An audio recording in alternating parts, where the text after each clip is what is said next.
किसी किराए के मकान का सस्ते में मिल जाना किस्मत की बात होती है, लेकिन वो मकान जिसका है और वहां जो जो रहता है, क्या उन पर भरोसा किया जा सकता है?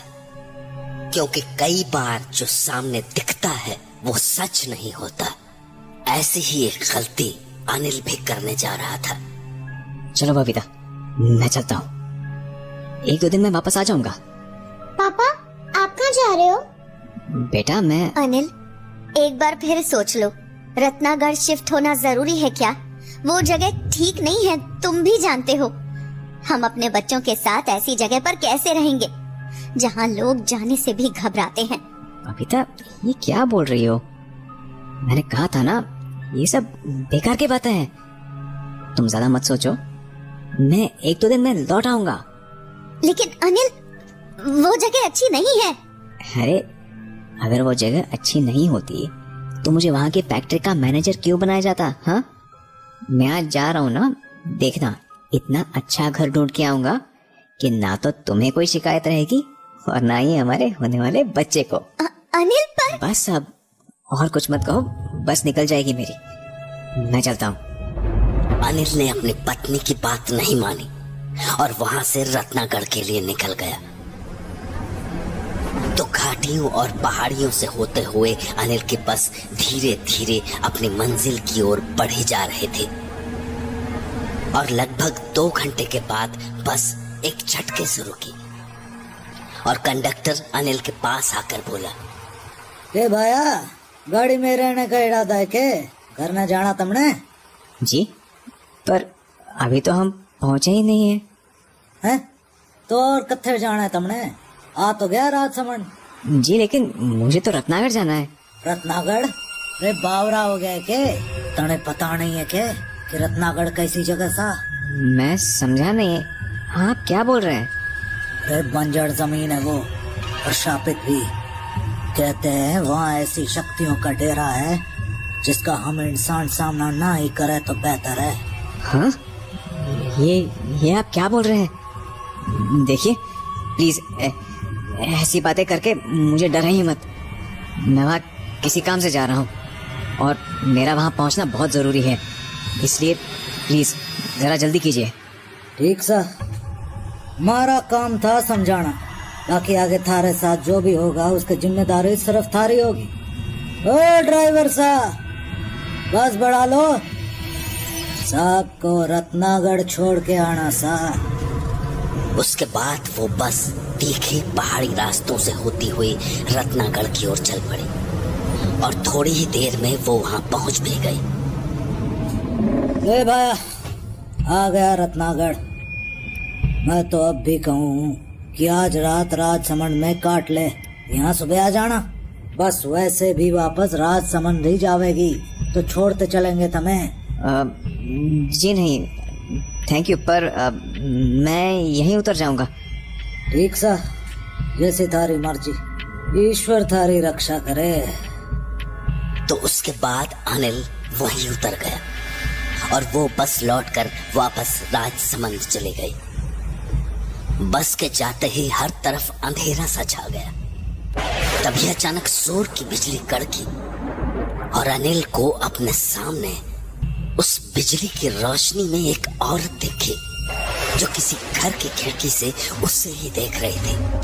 पर बिजली की चमक खत्म होते ही वो औरत गायब सी हो गई और हर तरफ वापस अंधेरा छा गया। हाँ? कौन है? हेलो हेलो, कोई दिखा तो जरूर था मुझे। एक काम करता हूँ, आगे जाकर देखता हूँ, क्या पता कुछ हेल्प मिल जाए। तो अनिल थोड़ा आगे आया ही था कि उसे अपने सामने एक आलीशान हवेली दिखी, लेकिन उस हवेली को देखकर ऐसा लग रहा था मानो वो बहुत दिनों से बंद पड़ी हो। देखने में तो अच्छी खासी हवेली लग रही है, दरवाजा खटखटा के देखता हूँ। कौन है वहाँ? हाँ? कौन है? हाँ? कौन है तू और यहाँ क्या कर रहा है? जी वो जवाब दे। जी वो मैं यहाँ अपने ऑफिस के काम से आया था। और पागल हो गया है क्या? तुझे यहाँ कौन सा काम पड़ गया? जानता भी है तू कहाँ खड़ा है? जी नहीं, पर मैं लड़के, अभी के अभी यहाँ से चला जा। ये जगह ठीक नहीं है। अगर यहाँ फंस गया तो जिंदगी भर के लिए निकल नहीं पाएगा, समझा? जी आप ये क्या बोल रहे हैं? जो बोल रहा हूँ ध्यान से सुन। इस हवेली से जितनी दूर हो सके चला जा। देखिए, शायद आप मुझे गलत समझ रहे हो। मैं बस यहाँ पर रात गुजारने के लिए आया था, क्योंकि यहाँ खिड़की पर मुझे कोई औरत दिखी थी। क्या? जी। अनिल के इतना कहते ही वो आदमी एकदम से चुप हो गया और पलट कर वहां से जाने लगा। तो अनिल ने कहा, अरे भाई साहब, आप कहाँ जा रहे हो? मैंने सोचा था तुझे बचा लूंगा, पर अब जो तेरे साथ होगा उससे तुझे कोई भी नहीं बचा पाएगा। हाँ? इतना कहने के बाद वो आदमी वहां से निकला और अंधेरे में कहीं गायब हो गया। भाई साहब सुनिए तो, भाई साहब अजीब आदमी है। अभी तो मुझसे बातें कर रहा था, अब खुद ही पता नहीं कहाँ चला गया। अरे भाई साहब, कहाँ गए आप? कौन है वहाँ? कौन शोर मचा रहा है? हाँ? जब अनिल ने पलटकर उस हवेली को देखा तो उसे अपनी आंखों पर विश्वास नहीं हुआ। जो हवेली अभी कुछ देर पहले तक बिल्कुल वीरान लग रही थी, वो अब पूरी तरह जगमगाने लगी थी और उसके ठीक सामने एक आदमी हाथों में लालटेन लिए खड़ा था। कौन हो तुम? और यहाँ क्या कर रहे हो? आप? पर आप तो अभी अभी उस तरफ गए थे। क्या क्या बोल रहे हो तुम? अरे अभी आप ही तो थे जो मुझसे बातें कर रहे थे और मुझे ऐसे चले जाने को कह रहे थे। शायद तुम्हें कोई गलत फहमी हुई है। मैंने तो बाहर का शोर सुनकर हवेली का दरवाजा खोला है। क्या? लेकिन ऐसा कैसे हो सकता है? तुम काफी परेशान दिख रहे हो। कौन हो तुम और यहाँ क्या कर रहे हो, वो भी इतनी रात को? जी मेरा नाम अनिल है। मैं यहाँ काम के सिलसिले से आया हूँ। काम? कैसा काम? जी यहाँ एक फैक्ट्री में मैनेजर अपॉइंट हुआ हूँ, तो मैं यहाँ फैक्ट्री देखने आया हुआ था। रात ज्यादा हो गई थी तो सुबह के लिए आसरा ढूंढ रहा था, पर शायद मैंने आपको परेशान कर दिया। मैं चलता हूँ। रुको। हाँ? कहाँ जाओगे अभी? यहाँ रत्नागढ़ में किसी को जानते हो? जी नहीं, पर मैं कुछ बंदोबस्त कर लूंगा। नहीं, बेहतर यही होगा कि आज रात हवेली में ही बिता लो। हाँ? अरे पर रानी सा, कोई मेहमान आया है। उस आदमी के मुंह से रानी सा का नाम सुनकर अनिल चौंक सा गया। तभी उसे एक आवाज सुनाई पड़ी। मेहमान को हवेली में ले आओ, मैं अभी आती हूँ। रानी की आवाज सुनकर ऐसा लग रहा था मानो किसी राजघराने की महारानी ने आदेश दिया हो। तो अभी अनिल अपने ख्यालों में ही था कि पास खड़े उस आदमी ने अनिल से कहा, चलो, रानी साहब तुम्हारा इंतजार कर रही हैं। आप लोग परेशान मत होइए, मैं कोई और ठिकाना ढूंढ लूंगा। नहीं, तुम हमारे मेहमान हो, तुम्हारा आदर सत्कार करना हमारा फर्ज है। आओ अंदर। जी थैंक यू, पर इसकी कोई खास जरूरत नहीं है। जरूरत है। हाँ? अगर तुम अंदर नहीं आए तो लांछन रानी साहब पर लगेगा, इसलिए आओ अंदर चलो। तो उस आदमी की बात मानकर अनिल हवेली के अंदर चला आया और अभी उसे अंदर आकर बैठे हुए कुछ ही समय हुआ होगा कि तभी उसके सामने एक खूबसूरत सी लड़की आकर खड़ी हो गई। उसने बिल्कुल रानी महारानियों की तरह कपड़े पहने हुए थे और देखने में भी वो बहुत खूबसूरत थे। तो अनिल उसे देख ही रहा था कि उसके बगल में बैठा हुआ आदमी खड़ा हुआ और बोला, खम्मा घनी रानी सा। इतना सुनते ही अनिल भी हड़बड़ा कर खड़ा हो गया। खमा घनी रानी सा। खम्मा घनी, बैठिए। जी थैंक यू। क्या नाम है आपका? जी मैं अनिल। माफ कीजिएगा, इतनी रात को आप लोगों को परेशान कर दिया। कोई बात नहीं, दरवाजे पर आया हर कोई मेहमान ही होता है, चाहे वो इंसान हो या कोई और। जी रहने दीजिए, आप नहीं समझेंगे। खैर कहिए, हमारे रत्नागढ़ में कैसे आना हुआ? जी वो दरअसल मेरी कंपनी ने मुझे रत्नागढ़ की फैक्ट्री का मैनेजर बनाया है, तो बस यहाँ फैक्ट्री देखने चला आया। अरे वाह, ये तो बहुत ही अच्छी खबर है। महेंद्र, जाओ और हमारे मेहमान के लिए रात के खाने का इंतजाम करो। वैसे भी मुझे इनसे ढेर सारी बातें करनी है। जी रानी साहब। उसके बाद महेंद्र रसोई में चला गया और उसके जाते ही रानी अनिल से बोली, अब आप मुझे पूरी बात बताइए, आप यहाँ और किस काम से आए हैं? रानी साहब, वो मैं यहाँ फैक्ट्री देखने के साथ साथ किराए का मकान देखने भी आया हूँ। ओह, किराए का मकान? खुद के लिए? जी नहीं, मेरी फैमिली के लिए। हम सब यहीं शिफ्ट होने वाले हैं। तो आप लोग इसी हवेली में क्यों नहीं आ जाते? मैं वैसे भी यहाँ कभी कभार ही आती हूँ। महेंद्र आप लोगों का अच्छे से ध्यान रखेगा। अरे नहीं रानी साहब, ये तो बहुत ही बड़ी हवेली है, मैं यहाँ रह के क्या करूँगा? क्यों, आपको मेरी हवेली पसंद नहीं आई? नहीं नहीं रानी साहब, ऐसा नहीं है, मैं बस कोई मामूली सा किराए का मकान ढूंढ रहा था। तो आप यहाँ रहकर किराया दे देना। रानी साहब, इस हवेली का किराया भरते भरते मेरी जिंदगी निकल जाएगी। आपका बहुत बहुत शुक्रिया, पर मैं कोई छोटा सा घर देख लूंगा। पर मैंने आपसे कहा ना, मैं यहाँ ज्यादा नहीं रहती, ये हवेली खाली ही रहती है। आप यहाँ आराम से कम किराए पर भी रुक सकते हैं। पर मैं तो 8-9 हजार के अंदर घर देखने वाला था। आप किराया 3-4 हजार भी देंगे तो भी कोई दिक्कत नहीं है। क्या सच में? हाँ बिल्कुल, आप बस जल्द से जल्द अपने परिवार को यहाँ ले आइए। वैसे कौन कौन है आपके परिवार में? जी मेरी वाइफ है, एक बेटी है और एक बहुत जल्द एक नन्हा मेहमान भी आने वाला है। बहुत अच्छे, तो आपकी पत्नी पेट से है? जी। क्या नाम है आपकी पत्नी का? बबीता। बबीता। अभी अनिल और रानी आपस में बातें कर ही रहे थे कि तभी वो आदमी रसोई से भागा हुआ अनिल के पास पहुंचा और उससे अजीब किस्म के सवाल करने लगा। कब से प्रेग्नेंट है तुम्हारी पत्नी? जी। कितने महीने हो गए? 5 महीने। पत्नी को खाने में क्या पसंद है? हाँ? डिलीवरी कब है बच्चे की? आप ये आप बताओ मुझे। ये आप किस तरह की बात कर रहे हैं?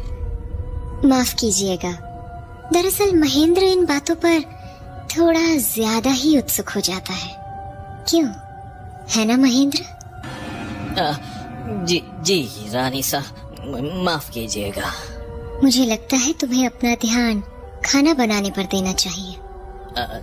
जी रानी साहब। रानी के इतना कहते ही महेंद्र वापस रसोई में चला गया, मानो वो रसोई की ओर अपनी मर्जी से नहीं बल्कि डर की वजह से जा रहा हो। तो उसके जाते ही अनिल बोला, रानी साहब, ये महेंद्र जी इतने ज्यादा परेशान क्यों दिख रहे थे? वो दरअसल उसकी पत्नी के साथ गर्भ के 5वें महीने में कुछ अनहोनी हो गई थी, शायद इसलिए वो उस बात को भूल नहीं पाया है। क्या मैं जान सकता हूँ कि उनके साथ क्या हुआ था? नहीं, ये उसका व्यक्तिगत मामला है, और वैसे भी मेहमानों को इतना सवाल करना शोभा नहीं देता, है ना? जी रानी साहब, माफ कीजिएगा। रानी से बात करने के बाद अनिल के मन में कई तरह के सवाल उठने लगे थे, क्योंकि रानी के बात करने का अंदाज कुछ अजीब सा था। ऐसा लगता था मानो उसकी हर बात में कोई राज छिपा हो। धीरे धीरे रात गहराने लगी थी। और कुछ ही देर में महेंद्र ने डाइनिंग टेबल पर खाना लगा दिया था। पूरी की पूरी डाइनिंग टेबल तरह तरह के पकवानों से भरी हुई थी। ये इतना सारा खाना बनाने की क्या जरूरत थी महेंद्र जी? मैं इतना थोड़े खा पाऊंगा। आप हमारे मेहमान हैं, आपकी खातिरदारी करना हमारा फर्ज है। खाना शुरू कीजिए। अनिल ने अपने खाने की तरफ देखा ही था कि उसे अपनी कटोरी में रानी का मुस्कुराता हुआ चेहरा दिखा। उस चेहरे को देखते ही उसके होश उड़ गए। अनिल के घबराए हुए चेहरे को देखकर रानी बोली, डर से अक्सर भूख मर जाया करती है। खाना खाइए, क्या पता आगे ऐसी दावत का मौका मिले या ना मिले। जी वो मेरा पेट भरा हुआ है, मुझे खाने का मन नहीं हो रहा। महेंद्र, जी रानी साहब। हमारे मेहमान को उनका कमरा दिखा दीजिएगा, उनके सोने का वक्त हो चुका है।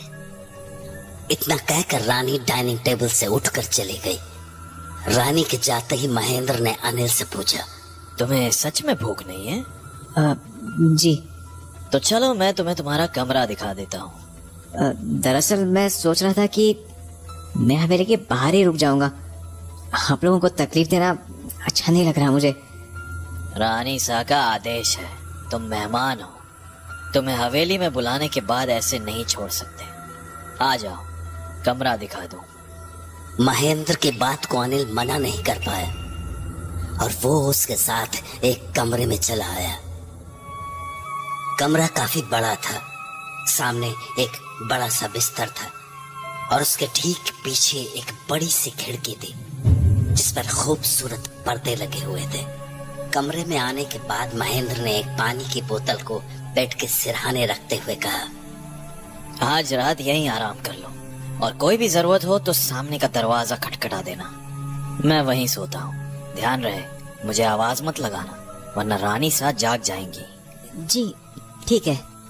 इतना कहने के बाद महेंद्र वहां से चला गया। अनिल भी अब आराम से बिस्तर पर लेट गया।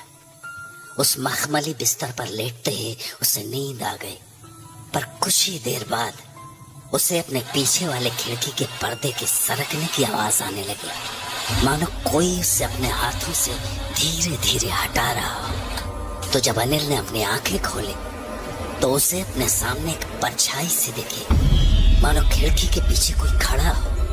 पर जब उसने पीछे पलट कर देखा तो वहां कोई नहीं था, पर वो पर्दे अपनी जगह से हटे हुए जरूर थे, जिसे देख के अनिल और भी घबरा गया। कौन है? कौन है बाहर? हेलो?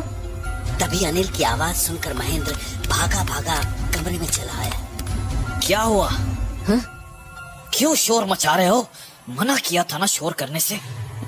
अरे पर मुझे लगा मेरे कमरे में कोई था। कोई था? क्या मतलब कोई था?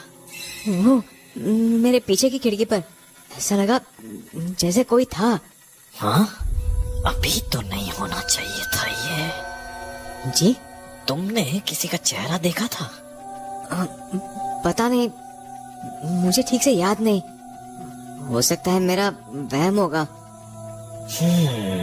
मैं ऐसा करता हूँ, तुम्हारे लिए कुछ और भी रख देता हूँ। हाँ? अरे नहीं नहीं, मुझे कुछ नहीं चाहिए। पानी की बोतल यहाँ रखी तो है, मैं बस थोड़ा सा पानी पी लेता हूँ। इतना कहकर अनिल ने अपने सामने रखी बोतल को उठाया ही था कि महेंद्र चिल्ला कर बोला, नहीं, बोतल वापस रखो। सॉरी, पर मुझे पानी पीना था। ये बोतल पानी पीने के लिए नहीं है। हाँ? क्या मतलब? देखो, जो मैं कहने वाला हूँ उसे बहुत ध्यान से सुनना। हाँ?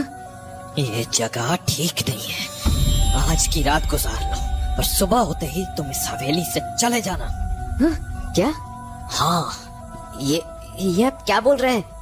अभी थोड़ी देर पहले तो आप और रानी से मुझे यहाँ रुकने को बोल रहे थे, मुझे यहाँ किराए पर रहने के लिए जगह भी दे रहे थे। फिर अब आप ऐसे क्यों बात कर रहे हैं? ये बहस का वक्त नहीं है, इसीलिए जितना कह रहा हूँ मान लो। तुम पढ़े लिखे हो, मैंने पूरी बात समझाई तो विश्वास नहीं कर पाओगे, इसीलिए बेहतर यही होगा कि सुबह होते ही तुम इस हवेली से चले जाओ। मैं अभी तुम्हें जाने के लिए नहीं कहूंगा, क्योंकि अभी खतरा ज्यादा होगा। क्योंकि अगर उसने तुम्हें अभी देख लिया तो तुम लौट कर कभी घर नहीं जा पाओगे। हाँ? जी आप ये कैसी बातें कर रहे हैं? और कौन देख लेगा मुझे? आप किसकी बात कर रहे हैं? इस बॉटल को अपनी जगह से मत हिलाना और सुबह होते ही यहाँ से चले जाना। और हाँ, भूल से भी पर्दे हटाकर बाहर मत देखना। शुभ रात्रि। इससे पहले कि अनिल कुछ कह पाता, महेंद्र वहां से चला गया। पर उसकी बातें सुनने के बाद अनिल का पूरा शरीर ठंडा पड़ गया था। उसके मन में हजारों सवाल उठ रहे थे, मगर उनका जवाब देने वाला कोई नहीं था। तो वो डरते डरते अपने बिस्तर पर दूसरी ओर तकिया लगाकर लेट गया। उसे अब भी रह रहकर महेंद्र की पर्दे हटाकर न देखने वाली बात याद आ रही थी, और बार बार उसकी नजर सामने के पर्दे पर चली जा रही थी। पर शायद लंबे सफर से अनिल इतना ज्यादा थक चुका था कि कुछ ही देर में उसकी दोबारा आंख लग गई। पर जैसे ही घड़ी में 3 बजे अनिल को नींद में ही किसी की आवाज सुनाई देने लगी। किसी औरत की आवाज। अनिल, अनिल, मेरे पास आओ अनिल, मैं तुम्हारा इंतजार कर रही हूँ। आ जाओ, आओ मेरे पास। तभी उसके सिरहाने पड़ी शीशे की बोतल अचानक जमीन पर गिरकर टूट गई। बोतल टूटने की आवाज सुनकर महेंद्र भागा भागा उसके कमरे में आ गए। ये क्या किया? मैंने मना किया था ना इस बोतल को छूने से। इसे हाथ क्यों लगाया? अरे मैंने इस बोतल को छुआ भी नहीं है। तो फिर ये जमीन पर कैसे गिर गई? अरे मुझे नहीं पता। पहले तो मुझे ऐसा लगा जैसे कोई मुझे बुला रहा है, और उसके बाद जैसे ही मेरी आंख खुली, ये बोतल अपने आप जमीन पर गिर गई। क्या? हाँ। नहीं, ये ठीक नहीं है। हाँ? जी? इसका मतलब वो इस कमरे में आ चुकी है। रात के 3 बज चुके होंगे। हाँ, 3:15 हो रहे हैं। पर आप कहना क्या चाह रहे हैं? मामला बहुत बिगड़ चुका है, क्योंकि उसका खेल शुरू हो चुका है। खेल? किसका खेल? रानी सा का खेल। रानी सा का? अरे आप ठीक से क्यों नहीं बताते कि आखिर बात क्या है? यहाँ पर आखिर चल क्या रहा है? हाँ? ये किसकी रोने की आवाज है? कहीं कहीं रानी सा की तो नहीं? हमें जाकर देखना चाहिए। नहीं। हाँ? क्या? क्या मतलब नहीं? ये सवाल जवाब का वक्त नहीं है। मेरी बात ध्यान से सुनो। हाँ पर रानी सा... मैंने कहा ना, मेरी बात ध्यान से सुनो। हाँ? कुछ भी हो जाए, सुबह होने तक तुम इस कमरे से बाहर नहीं निकलोगे। अरे पर महेंद्र, शायद रानी सा आपको बुला रही है। जानता हूँ, रानी सा गुस्से में? क्यों? क्योंकि मैंने तुम्हें यहाँ से जाने को कह दिया, इसीलिए। महेंद्र, मैं चलता हूँ, पर तुम कमरे से भूल कर भी बाहर मत निकलना, किसी भी हालत में नहीं। इतना कहकर महेंद्र उस कमरे से बाहर चला गया, और उसके बाहर जाते ही मानो सब कुछ बिल्कुल शांत सा हो गया। न तो अब कोई रो रहा था और न ही कोई आवाज लगा रहा था। पर इससे पहले कि अनिल इस सब का मतलब समझ पाता, उसके कमरे के बाहर से किसी के मंत्र पढ़ने की आवाज आने लगी। हाँ? ये कैसी आवाजें हैं? ऐसा लग रहा है जैसे कोई मंत्र पढ़ रहा है। पर कौन? हाँ? ये इन मंत्रों में मुझे अपना और बबीता का नाम क्यों सुनाई दे रहा है?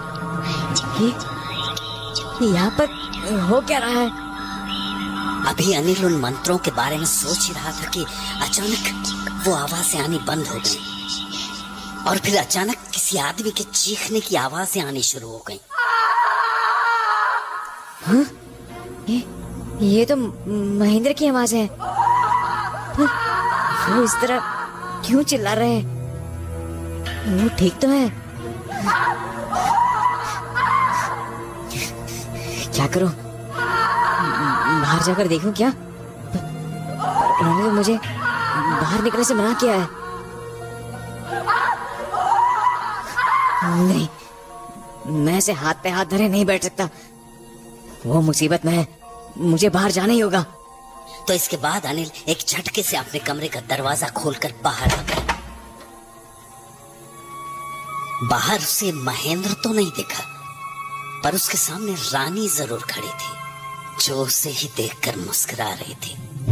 महेंद्र ने बाहर निकलने से मना किया था ना, फिर भी आप बाहर आ गए।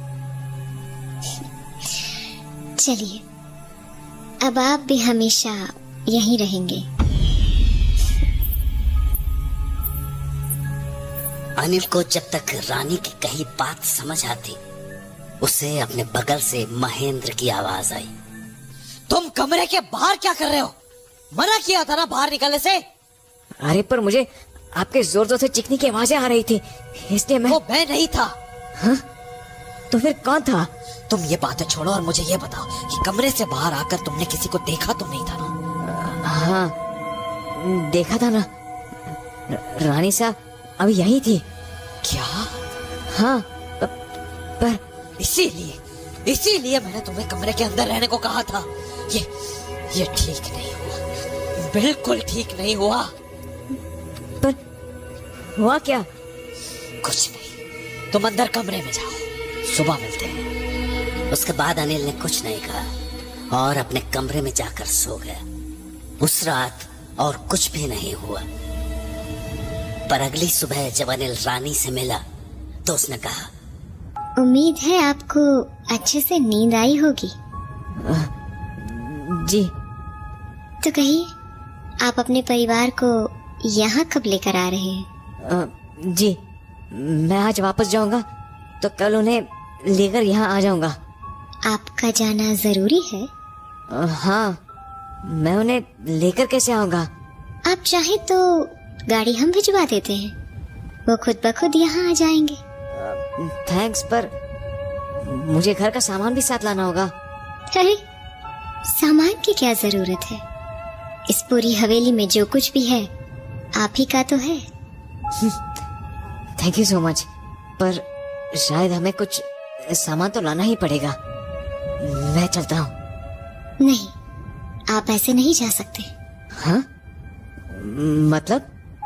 मेरी हवेली से कोई खाली हाथ नहीं जाता, ये मेरी तरफ से। जी, ये कुछ नहीं, बस आपके और आपकी पत्नी के लिए एक छोटा सा तोहफा है। अंगूठी और सिंदूर की डब्बी, पर इसकी क्या जरूरत थी रानी साहब?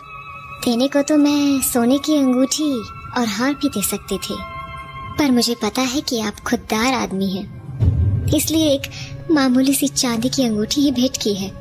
पहनेंगे ना इसे आप? जी जी रानी साहब। तो पहनिए ना।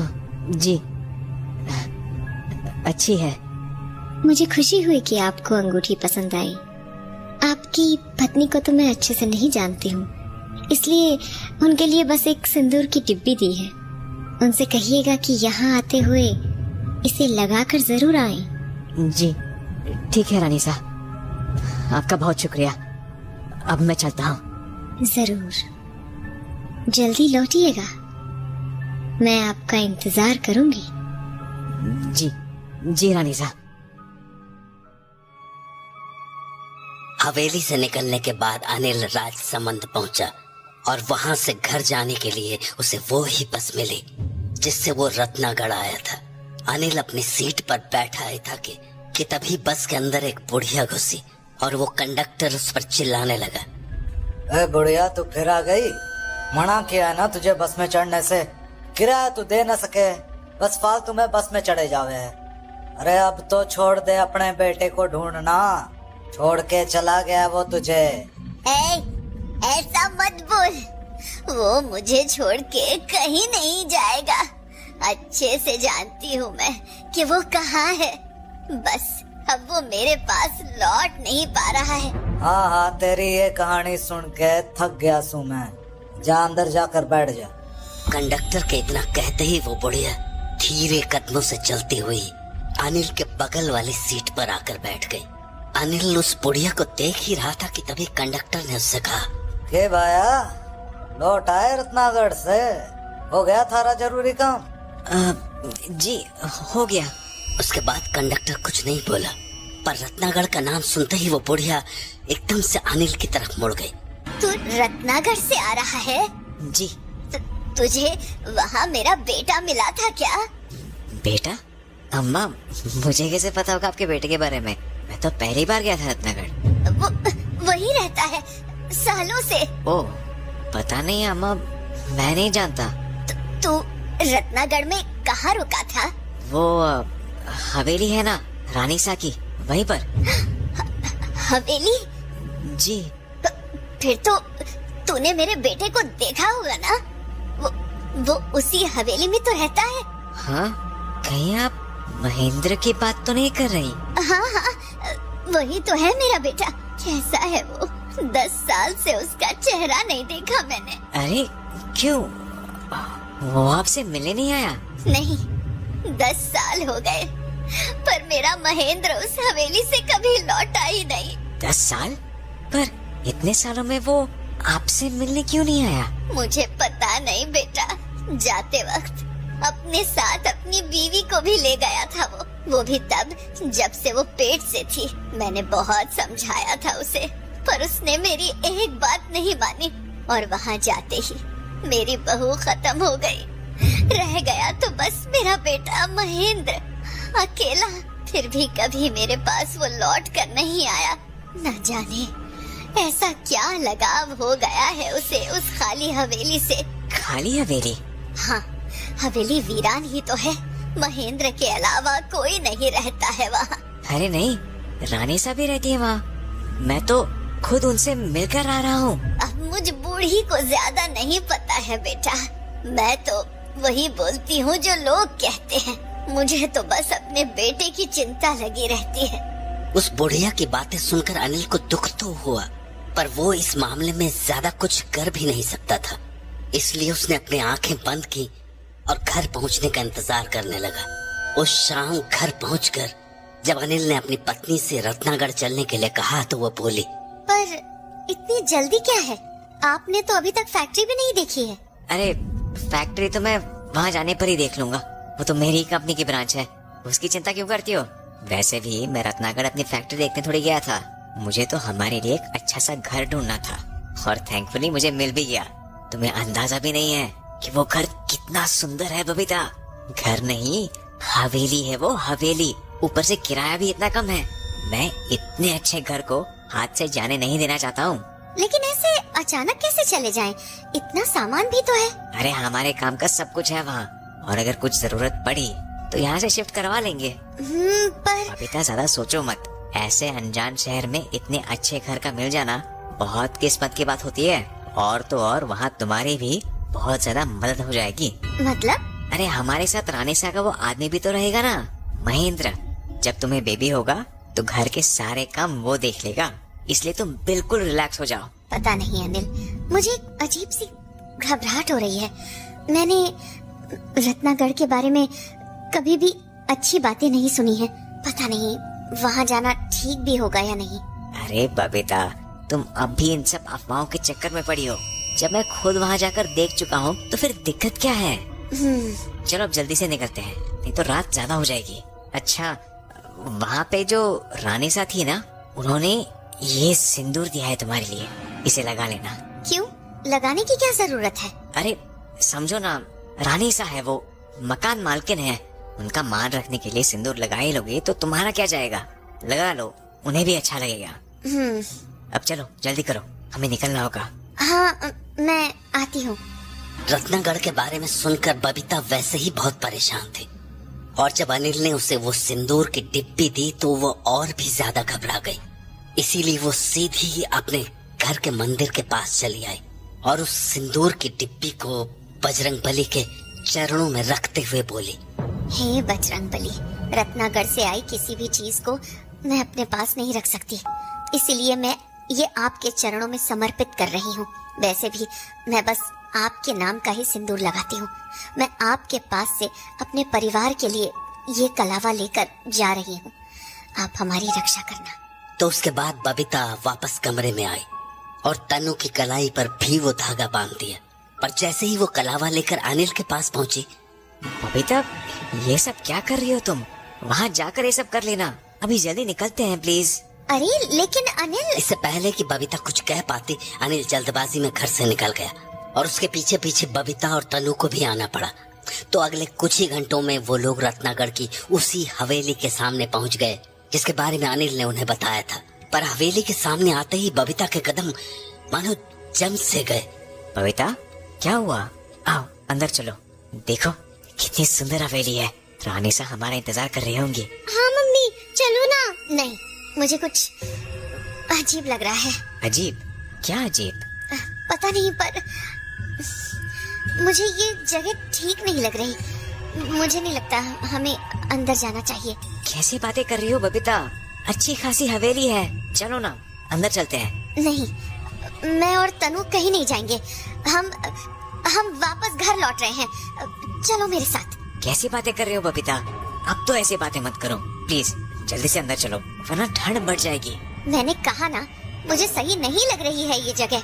और सबसे पहले तो तुम वो कलावा बांधो। अरे बबीता, तुम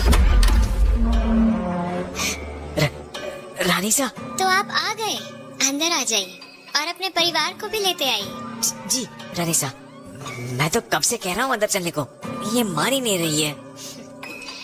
ऐसा अक्सर ही होता है। आप भी जब पहली बार आए थे तो अंदर आने से घबरा रहे थे, पर क्या है ना, थोड़ी जोर जबरदस्ती करो तो लोग अंदर आ ही जाते हैं। और एक बार किसी ने अंदर आने का मन बना लिया तो उसे इस हवेली से लगाव हो ही जाता है। खैर, मैं आप लोगों का इंतजार करूंगी। उम्मीद है अनिल आपको हमारे पास ले ही आएंगे। खम्मघने। उसके बाद रानी वहाँ से चली गई। पर उसके जाते ही अनिल की अंगूठी में एक अजीब सी रोशनी सी हुई और वो मानो पागल सा हो गया। ए, चल अंदर, हम रानी से को और इंतजार नहीं करा सकते। अनिल, ये तुम कैसी बातें कर रहे हो? बोला ना अंदर चल। पापा, आप गुस्सा क्यों हो रहे हो? सवाल करना बंद कर, अंदर चल चुपचाप। नहीं, हम कहीं नहीं जाएंगे। ठीक है, तू ऐसे नहीं मानेगी, मुझे दूसरे तरीके अपनाने होंगे। अनिल, क्या कह रहे हो तुम? तू अंदर आने से मना कर रही है ना, पर अपनी बेटी के पीछे पीछे तो तू भागी भागी आएगी। चल रे लड़की, हमें हवेली में जाना है। हाँ पापा, तनु कहीं नहीं जाएगी। ऐसे कैसे नहीं जाएगी? अभी घसीट कर ले जाऊंगा मैं इसे अंदर। अनिल नहीं, ये क्या बोल रहे हो? हे बजरंग बली, रक्षा करो। ए लड़की, चल। अनिल ने तनु का हाथ पकड़ा ही था कि एक जोर की बिजली कड़की और अगले ही पल अनिल जमीन पर अपने हाथ को पकड़कर बैठ गया। अनिल, पापा क्या हुआ? ये तुम ठीक नहीं कर रही हो, बिल्कुल ठीक नहीं कर रही हो। तुम रुको, तुम्हें रानी सा ही ठीक करेंगी। मैं उन्हें बुला कर आता हूँ। इतना कहते ही अनिल भागता हुआ हवेली के अंदर चला गया और बबीता और तनु उसे एकटक देखते रह गए। मम्मी, ये क्या हो रहा है पापा को? वो इतने गुस्से में क्यों है? और वो अकेले अंदर क्यों चले गए? इससे पहले कि बबीता कुछ बोल पाती, उन्हें हवेली के अंदर से अनिल की जोरों की चीखने की आवाजें आने लगी।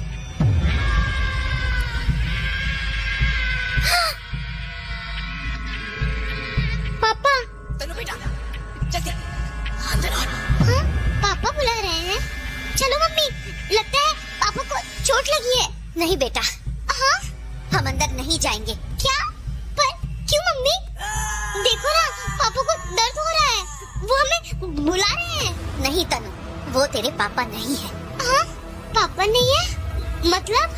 पता नहीं, पर हमें इस जगह से जल्द निकलना होगा। पर मम्मी, चल मेरे साथ तनु।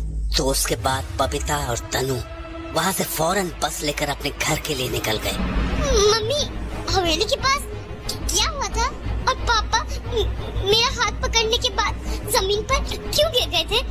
और जब उन्होंने अंदर जाकर हमें आवाज लगाई तो हम उस हवेली के अंदर क्यों नहीं गए? मैंने कहा ना बेटा, वो तेरे पापा थे ही नहीं। सच तो ये है कि तेरे पापा रत्नागढ़ से कभी लौटे ही नहीं थे। शायद इसीलिए वो बजरंग बली का कलावा बांधने से इनकार कर रहे थे।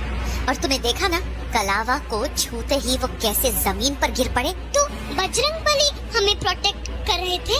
हाँ बेटा, वो हमें हमेशा प्रोटेक्ट करते हैं। पर मम्मी पापा का क्या? वो कहाँ चले गए और हम उन्हें कैसे ढूंढेंगे? पता नहीं बेटा, पर शायद तेरे पापा अब कभी लौट कर नहीं आएंगे, क्योंकि मैंने लोगों से हमेशा सुना था एक बार जो रत्नागढ़ अपनी मर्जी से गया वो दोबारा कभी लौट कर नहीं आता है। कहानी अगर अच्छी लगी हो तो हमारे चैनल को लाइक, कमेंट और सब्सक्राइब करना ना भूलें। और हाँ दोस्तों, इस कहानी के बारे में अपनी राय हमें कमेंट बॉक्स में लिखकर जरूर बताएं। हम जल्द ही हाजिर होंगे एक नई कहानी के साथ।